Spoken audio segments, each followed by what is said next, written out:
Why do the vast majority of startups fail? That question hit me with full force several years ago when I realized that I couldn't answer it.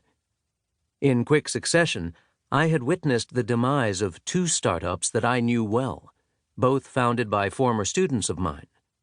You'll meet these entrepreneurs and learn about their experiences later in the book.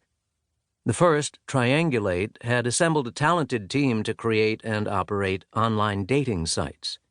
The second, Quincy, had come up with a terrific idea to sell stylish, affordable, better-fitting work apparel for young professional women. I'd encouraged my students to launch both of these ventures, and I was also an investor in Quincy. Yet, despite their strong promise, both of these startups failed. Why?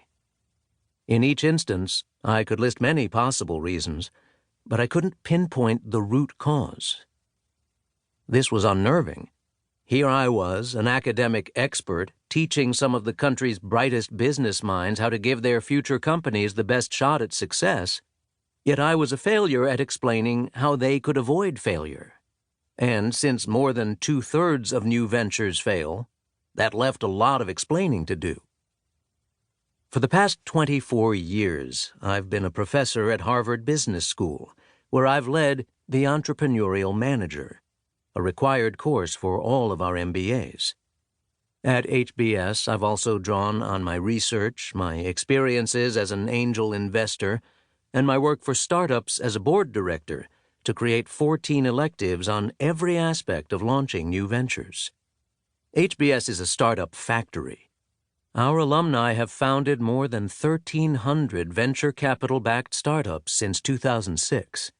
We've seen our fair share of successes. Over the past 10 years, 19 HBS startups have achieved unicorn status, a valuation in excess of $1 billion, including Stitch Fix, Cloudflare, Oscar Health, and Zynga. Many of the unicorns' founders were my students.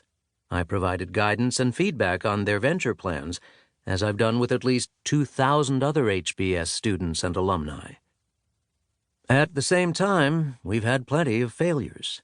Most were promising ventures founded by bright, committed entrepreneurs. Many of these founders followed our playbook for startup success diligently and executed it flawlessly.